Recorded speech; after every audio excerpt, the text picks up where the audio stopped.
Hello बच्चों, ये current electricity का लेक्चर नंबर 11 है, जिसमें हम लोग बात करेंगे सीरीज और पैरेलल कॉम्बिनेशन के बारे में।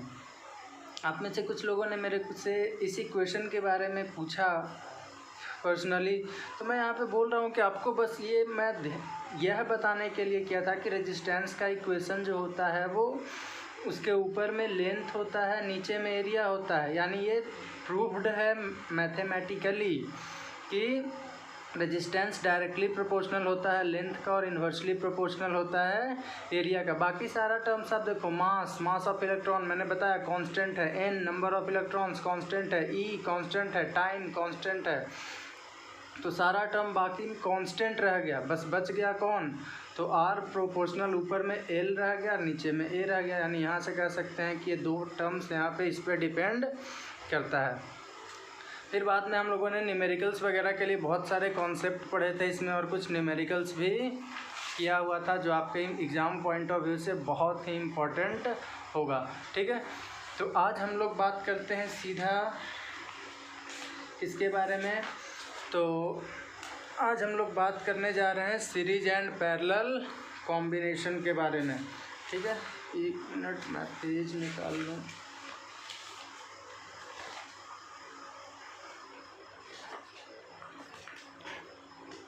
तो सबसे पहला है कॉम्बिनेशन ऑफ रेजिस्टेंस, ये हेडिंग रहेगा, कॉम्बिनेशन ऑफ रेजिस्टेंस। यानी रेजिस्टेंसेज है जो है हमारे पास, उसको हम लोग कंबाइन कर दे रहे हैं। ठीक है, जोड़ दे रहे हैं। तो रेजिस्टेंस का सिंबल रजिस्टर का क्या होता है? ये होता है।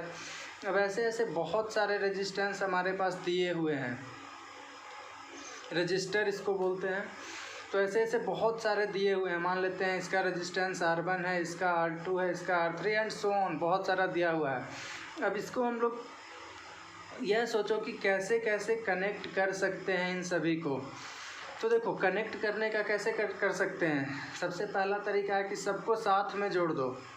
ठीक है, एक का उठाए, फिर इसका जो पोछी था इसके शुरुआत से जोड़ दो। ठीक है, तो ये हो गया। फिर इसको उठाकर यहाँ पे तार है, ये तार को ऐसे ही आपस में एक लाए, दूसरा तार को ऐसे पकड़ के जोड़ दिए। ठीक है, और फिर चौथे को यहाँ पे जोड़ दिए। अब जो बन गया R1 R2 R3 R4, कहीं पे भी लिख सकते हो, कोई फर्क नहीं पड़ता है। एक तो ऐसे कॉम्बिनेशन कर दिए। दूसरा कॉम्बिनेशन और कैसे कर सकते हैं? तो सबको हम इस तरह से जोड़ दिए,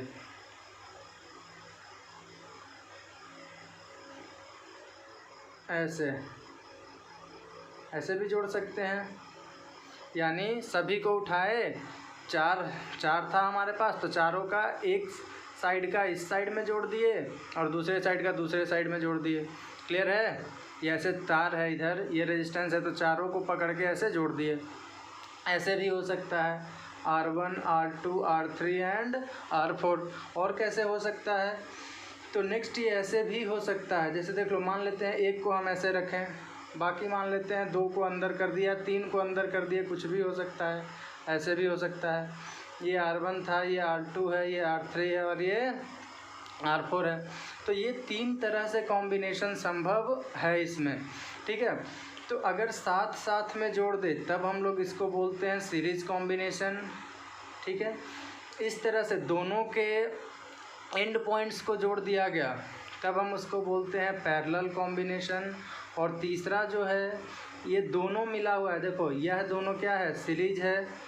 या इसको इधर ना रख करके कन्फ्यूजन ना हो उसके लिए यहाँ पे अभी रख लो R4, इधर से हटा दो, आपको बाद में समझ में आ जाएगा। तो देखो, ये दोनों सीरीज में है, साथ में जुड़ा हुआ है, और ये दोनों को साइड में जा कर के जोड़ दिए हैं।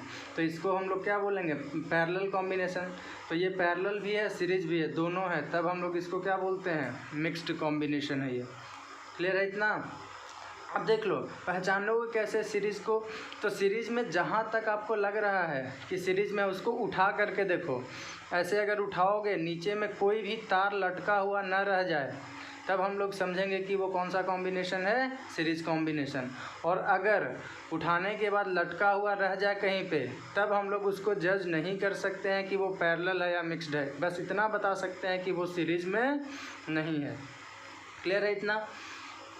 तो ये था सीरीज पैरेलल और मिक्स्ड। अब सबको एक एक करके डिटेल में हम लोग देखते हैं। सबसे पहला हमारा कॉम्बिनेशन कौन सा हो गया, सीरीज कॉम्बिनेशन। हाँ, एक और भी बात, अच्छा देख लो, इसमें करंट को अगर फ्लो करवाते हैं हम लोग आई, तो पूरे तार में करंट क्या रहेगा, सेम ही जाएगा, आई ही करंट जा रहा है ना, यानी इसमें करंट की वैल्यू आई क्या रहने वाला है, सेम रहने वाला है।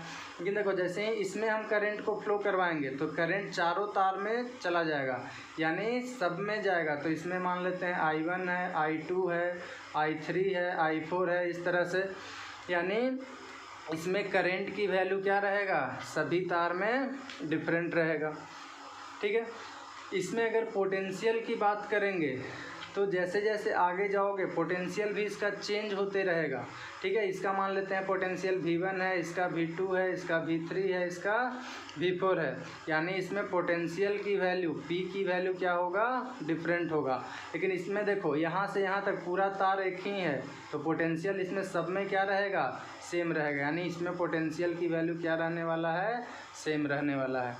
तो ये कुछ टर्म्स है, उसको आपको ध्यान में रखना है कि क्या होगा क्या नहीं होगा। ठीक है। तो अब हम लोग चलते हैं सीरीज कॉम्बिनेशन की तरफ। तो सीरीज में हमने क्या बताया आपको कि सबको आपस में जोड़ दो। हम 3 रेजिस्टेंस लेकर के चलते हैं, यहाँ पे 3 रजिस्टर को ज्वाइन करके R1 है, R2 है और R3 है। इसको किसी बैटरी से कनेक्ट कर दिया गया है इस प्रकार से। अब देखो इसका पोटेंशियल मान लेते हैं कि V है और करंट इससे कितना फ्लो हो रहा है, I। ठीक है। पोटेंशियल जो बैटरी का है, पोटेंशियल ऑफ बैटरी बराबर कितना मान लिए हैं, V।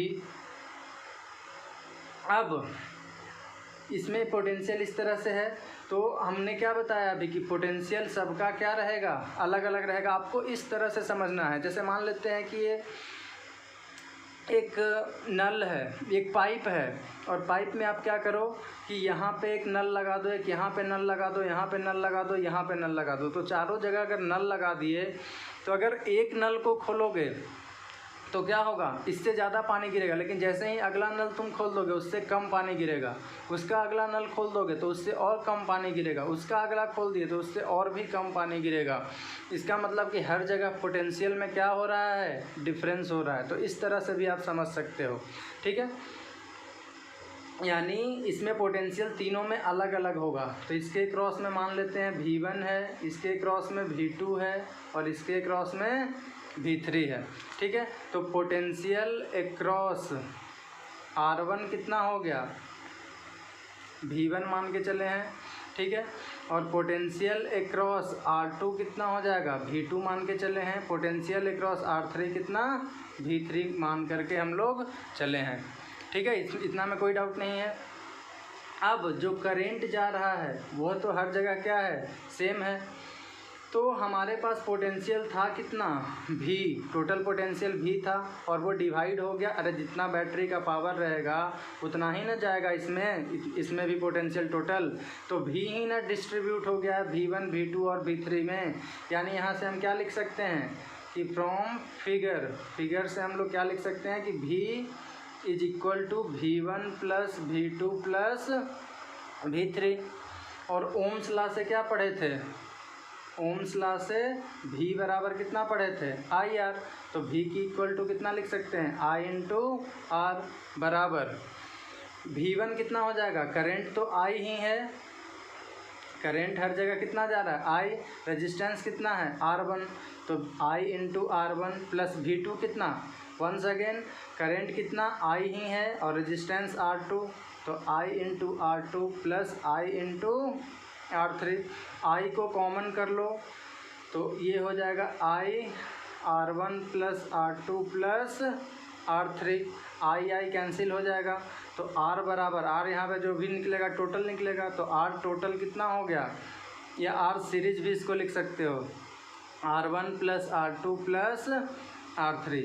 यानी जब सीरीज में कॉम्बिनेशन रहता है तो टोटल रेजिस्टेंस कितना होगा ये कैसे निकालोगे, तो सभी की वैल्यू को जोड़ दो आपस में, वही क्या निकल कर के आ जाएगा हमारे पास, टोटल रेजिस्टेंस की वैल्यू निकल के आ जाएगा। क्लियर है। जैसे क्वेश्चन यहाँ पे मैं सिंपल सा बिल्कुल ले रहा हूँ, बाकी तो फिर क्वेश्चन का अगला सेशन करेंगे हम लोग। ये मान लेते हैं 5 ओम है, ये 3 ओम है और ये 2 ओम है। आपसे बोल रहा है कि टोटल रेजिस्टेंस बताइए, तो आर टोटल कितना, क्या बोले उसके लिए, सबको जोड़ दो। तो 5 ओम प्लस 3 ओम प्लस 2 ओम यानी कितना ओम हो गया, 10 ओम। बिल्कुल सिंपल एडिशन है बस। तो ये आर टोटल हो गया। इसी में मान लेते हैं कि if the value of all resistors are same, अगर मान लेते हैं सभी का रेजिस्टेंस सेम रहता, ऑल रेजिस्टेंस आर सेम मतलब सेम है, सब आर ही है, कुछ भी मान लो सब आर है, तो क्या हो जाएगा आर टोटल उस सिचुएशन में। यानी यहाँ पे क्या लिख सकते हैं, सेम का मतलब यह बोल रहा है कि R1 R2 सब आपस में क्या हो जाए, बराबर हो जाए। ठीक है, Rn तक मान लो, तो हम लोग क्या करेंगे, सबके जगह पे मान लेते हैं कि R है ये, तो R प्लस यानी R1 भी R के बराबर, R2 भी R के बराबर, R3 भी R के बराबर, कहाँ तक चला जाएगा, n टर्म्स तक ऐसा ऐसा चला जाएगा। जितना रहेगा n का मतलब बहुत सारा, ठीक है, 10 5 5 3 2 कुछ भी हो सकता है, जितना रहेगा सबको जोड़ दो। 2R को जोड़ोगे तो 2R, 3R को जोड़ोगे तो 3R, nR को जोड़ोगे तो कितना हो जाएगा, nR। तो इस सिचुएशन में R टोटल कितना हो गया हमारे पास, n इंटू R हो गया। ठीक है, इतना क्लियर है। अब इसमें कुछ नोट पॉइंट्स हम आपको बता दे रहे हैं। ठीक है, सबसे पहला सीरीज़ का आपसे डेफिनेशन पूछ लिया जाए या सीरीज़ कॉम्बिनेशन के बारे में बोला जाए कि क्या होता है ये सीरीज़ कॉम्बिनेशन, तो क्या हम लोग इसमें लिख दिए, मैं जो 2-4 पॉइंट इसमें आपको लिख दे रहा हूँ। सबसे पहला कि when a number of resistors are joined, कैसे ज्वाइन किए हैं, एक एंड को पकड़ के दूसरे एंड से जोड़ दिए हैं, end to end, so that क्या हो रहा है इसमें, द करेंट थ्रू, जो भी हम पहले अभी पढ़े हैं वही लिख रहे हैं, current through each resistor is क्या है, करेंट सेम, तब हम लोग उसको क्या बोलते हैं, और पोटेंशियल डिफरेंस भी लिख सकते हो, they are said to be in series combination, तब हम लोग उसको कौन सा कॉम्बिनेशन बोल दिए, या सीरीज़ में कनेक्शन है ऐसा भी लिख सकते हैं। यानी सिंपल टर्म में लिखा गया कि जब बहुत सारे रजिस्टर को ज्वाइन कर देंगे एंड टू एंड, एक को उठाए दूसरे के एंड से जोड़ दिए, तीसरे को उठाए दूसरे के एंड से जोड़ दिए, इस तरह से। तो इस तरह से हम लोग जोड़े कि सब में करंट की वैल्यू क्या हो, सेम हो, तब हम लोग उसको क्या बोलते हैं, सीरीज कॉम्बिनेशन। अभी हम लोग देखे थे कि सब में करंट क्या फ्लो हो रहा है, सेम फ्लो हो रहा है। तो ये पहला पॉइंट हो गया। दूसरे पॉइंट पे हम लोग क्या लिख सकते हैं यहाँ से, और कि पोटेंशियल डिफरेंस जो है वो क्या है, potential difference across each register is different. ठीक है, सभी के रजिस्टर में पोटेंशियल क्या आ रहा था, अलग अलग आ रहा था। अब यहाँ से यह भी पूछ सकते हो कि किस रजिस्टर में पोटेंशियल ज़्यादा रहेगा। जैसे देखो तो यहाँ पे हम देख ही ले रहे हैं एक और भी, ये इसमें करंट तो हर जगह आई ही है, रेजिस्टेंस R1 है, ये R2 है, ये R3 है, पोटेंशियल V1 है, V2 है और V3 है। तो करंट की वैल्यू आई जा रहा है।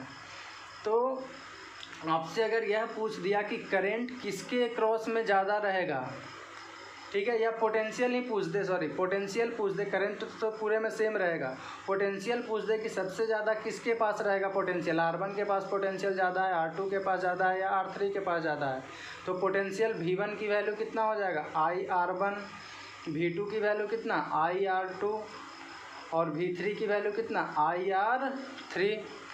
यही पढ़े हैं अभी। अब देखो तो करंट तो सब में सेम ही है ना। अब मान लेते हैं R1 की वैल्यू रहता 3, R2 की वैल्यू मान लेते हैं 5 है, R3 की वैल्यू 10 है, कुछ ऐसा मान लेते हैं। तो करंट तो सब में सेम है। अब जब करंट सेम है तो पोटेंशियल किस पे डिपेंड कर रहा है या किसका ज़्यादा होगा, तो पोटेंशियल उसी का ज़्यादा होगा जिसमें रेजिस्टेंस की वैल्यू क्या होगा, ज़्यादा होगा। ठीक है, यानी potential across each resistor is different, और मैक्सिमम किसके लिए होगा, मैक्सिमम होगा फॉर दोज रजिस्टर या maximum across those resistor whose value of resistance is more, यानी जिसमें रेजिस्टेंस की वैल्यू ज़्यादा होगा उसमें पोटेंशियल भी क्या होगा, ज़्यादा होगा। ठीक है, और तीसरे पॉइंट में लिख दे रहे हैं क्या कि द टोटल रेजिस्टेंस, जो टोटल रेजिस्टेंस होगा वो बराबर होगा, किसके बराबर होगा, सीरीज कॉम्बिनेशन में ही हम लोग बात कर रहे हैं, तो सम के बराबर होगा, sum of all the individual registers. ठीक है, यानी जितने भी इंडिविजुअल रजिस्टर्स है सबको हम लोग आपस में जोड़ दे रहे थे। अभी देखे थे कि यार टोटल बराबर कितना आया था, सबको जोड़ दिया आपस में इंडिविजुअली। तो ये हो गया कौन सा कॉम्बिनेशन में, सीरीज कॉम्बिनेशन में। क्लियर है इतना। अब हम लोग बात करते हैं इसका कुछ डिसएडवांटेज भी होता है, यहीं पे हम लोग पढ़ लेते हैं इसको, डिसएडवांटेजेस ऑफ सीरीज कॉम्बिनेशन, क्योंकि यहाँ पे पढ़ लोगे तो अभी ताज़ा पढ़े हो पूरा याद हो जाएगा। तो देखो सबसे पहला डिसएडवांटेज क्या होता है, तो पहला डिसएडवांटेज हम लोग यह देखें कि सब में वोल्टेज क्या मिल रहा है, पोटेंशियल की वैल्यू सब में क्या है, अलग अलग है। पोटेंशियल डिफरेंस किस चीज़ को मेजर करता है, वोल्ट को, वोल्टेज को। ठीक है, यानी हम लोग यह कह सकते हैं वोल्टेज को कौन, पोटेंशियल को किस चीज़ से मेजर करते हैं, वोल्ट मीटर से, यानी वोल्टेज को। ठीक है, तो हर एक अप्लायंस के पास आपको क्या मिलेगा, अलग अलग वोल्टेज मिलेगा। यानी लिख सकते हैं पहला में कि all the appliance do not get same voltage, यानी सभी अप्लायंसेस के पास सेम वोल्टेज नहीं मिलेगा। मान लेते हैं आप बल्ब जला दोगे तो जिसका रेजिस्टेंस की वैल्यू ज़्यादा होगा उसमें पोटेंशियल ज़्यादा होगा, पोटेंशियल ज़्यादा मतलब वो ज़्यादा ग्लो करेगा। ठीक है, और जिसमें कम रहेगा वो कम ग्लो करेगा। यानी सेम वाट की बल्ब अगर आप ले रहे हो तो उसमें आपको यह देखने को मिलेगा सीरीज में कि सबका जो लाइट देने की क्षमता है वो अलग अलग होगा। ठीक है, तो ये इसका एक डिसएडवांटेज है। दूसरे पॉइंट में क्या लिख सकते हैं, अब देखो हमारे पास इस तरह का सीरीज है कुछ, ये ऐसे ज्वाइन किया गया है, एक बैटरी लगा दो।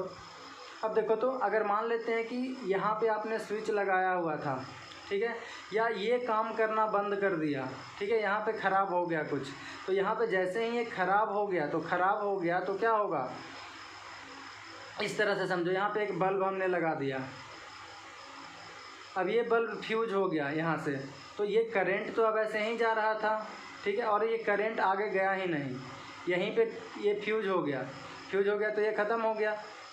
अब ये ख़त्म हो गया जब, तो क्या होगा, सर्किट पूरा नहीं होगा, क्योंकि सर्किट तभी ना पूरा होगा जब करंट यहाँ से निकला और यहाँ पे इंटर किया, तभी तो पूरा हुआ सर्किट। यहाँ पे तार आपस आगे जा कर के कट गया, ठीक है, टूट गया, यानी कह सकते हैं सर्किट इनकम्प्लीट हो गया। तो अगर एक भी बंद हो गया, काम करना बंद कर दिया, तो बाकी भी जितने आगे में फ़ैन लगा लो, एसी लगा लो, सबके सब क्या हो जाएगा, बंद हो जाएगा।